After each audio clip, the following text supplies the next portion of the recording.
It's time for a planner update. So this is my 2022 planner. I showed you before how it looks when it's delivered. Now I'm going to show you how I customized some pages, maybe added some pages, and what I did in general. It's not 100% customized yet because a lot of customizing is going to happen when I do the weekly setups, and the weekly setups are mostly done about a week or two in advance. So this will happen throughout the year of 2022. All right, so let's start. Okay, so this is the first page that I actually customized. I added a quote. You can add a quote right when customizing your planner on the website, but I didn't like the font that was available. In fact, there was just one font style, so I didn't like that and therefore decided to simply add a quote in forms of a sticker. So it says, "Everything happens for a reason." It is definitely one of my favorite quotes, which I think I fell in love with during the time I watched a lot of Charmed, to be honest. Yes, I'm a Phoebe fan, so yeah. All right, and then I added my name down here with some clear stamps I just recently ordered. Let me show you. These are some stamps.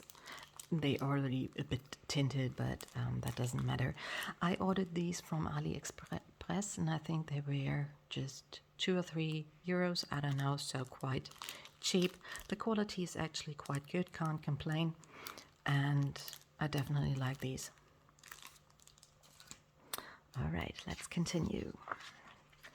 Then we have the first weekly spread. I just added some simple grid paper down here because I usually have a small piece of paper in my planner per week where I note down what I need to think of during the next trip to the grocery store. So this is just for shopping lists, for example. Except for that, no customizing on the weekly spread yet. Then the monthly spread. You can see there is already some customizing happening.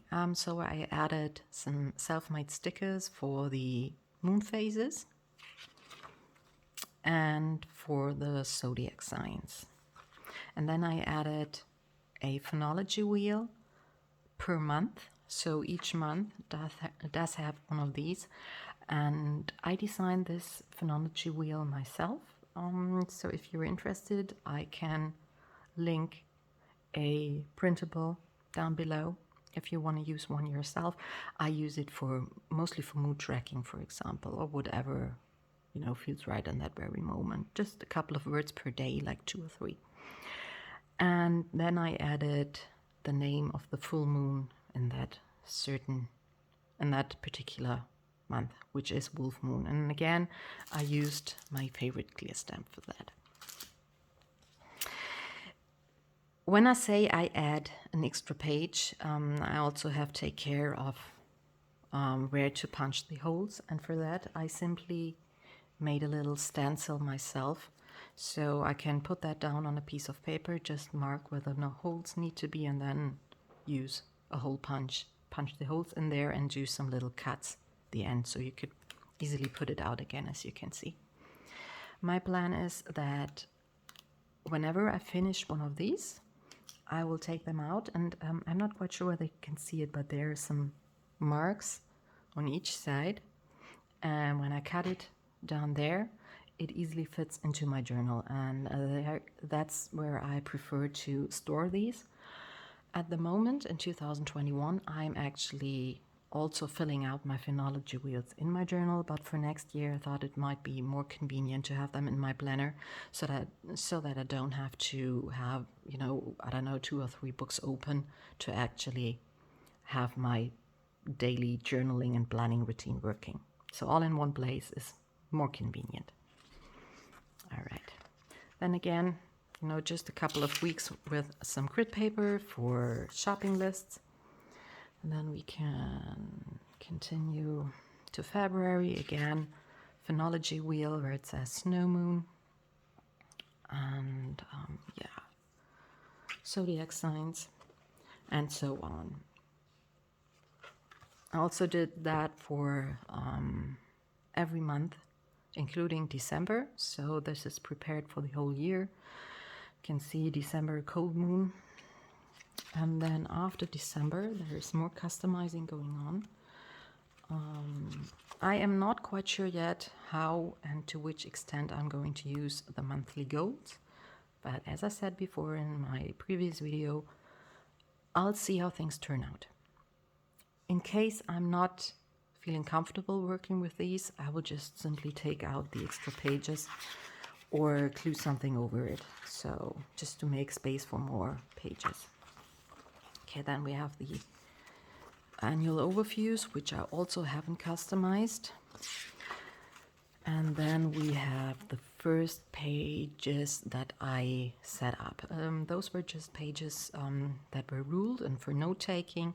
So I added a couple of stickers here saying future log and then the different month of the year. This is for appointments for 2023, for example.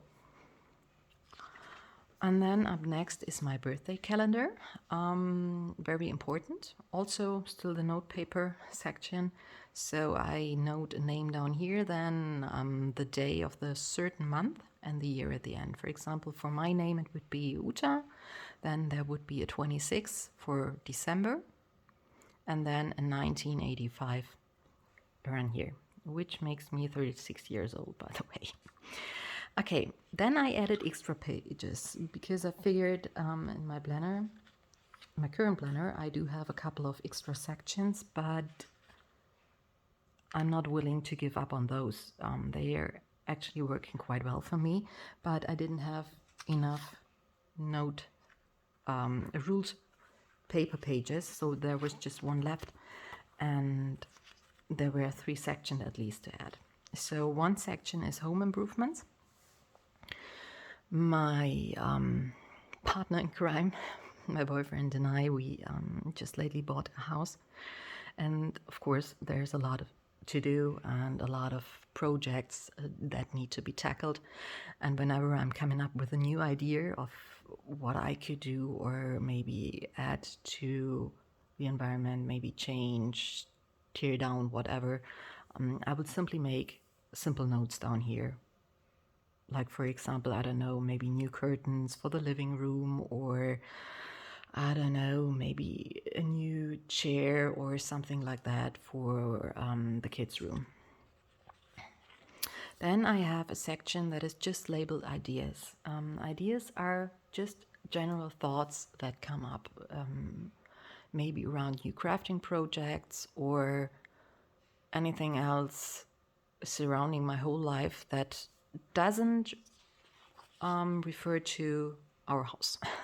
Home improvements ideas go here, everything else goes here. It could be something as simple as, okay, I'm thinking about trying out a recipe, maybe, but I'm not quite sure when, but I'd love to, and then I'm going to note it down here. Or I would love to sew new curtains for, I don't know, maybe the master bedroom. Not sure when, so I'm going to note it down here. Maybe I already have an idea regarding pattern, fabric, etc. So there's space here, and on the back, of course. And then I have a page titled Videos. This is where I'm going to note down the videos that I plan for YouTube. When I'm going to schedule them, I'm not quite sure yet how the layout is going to be. I'm thinking about maybe putting here the dates and the actual scheduled videos, and on the other side have a list with ideas. This is how I'm handling at the moment in my current planner. I'm not 100% happy with it, but it works well. So, but maybe I'll come up with a better idea. Then I have an extra page that I added, by the way, again, with the technique I showed you before. And I learned this technique from a friend, Dina, by the way. She has an absolute gorgeous YouTube channel. I'm going to link her channel in the description down below. She is the queen of do-it-yourself, I would say, and an absolutely amazing person. So go check her out. Yeah, and then there's just this other note page that came with it, which is lined on the front and blank on the back. Then there's this pocket. I put an envelope in here with some self-made stickers inside. So these are stickers I'm planning on using during weekly spreads and monthly spreads to come.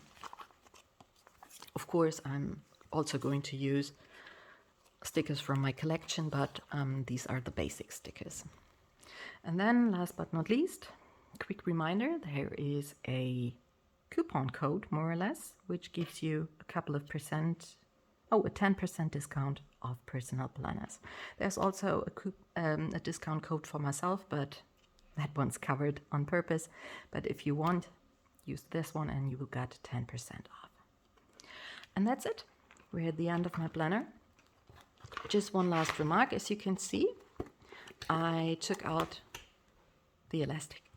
I wasn't actually quite happy with the elastic. It's quite tight, and it was already quite tight without customizing, but after adding a couple of pages, the planner got pretty thick, and with a tight elastic, it didn't really look that good and it felt too tight. So for now, I'm planning on using the planner without the elastic, or maybe I'm going to add an elastic that I will sort of create on my own, maybe another one.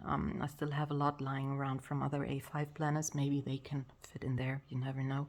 They're not as tight as the one that the planner came with. But this one will stay at home. I won't take it with me. It will stay on my desk, where I'm spending a lot of time planning, journaling, and crafting. So without an elastic will work, I guess. But we will see. Maybe I'm going to change my mind throughout the year. You never know. All right, that's it for today. Thank you for watching. If you have any questions, let me know in the comments below, and I will happily answer them if I can. And apart from that, check out the links in the description below.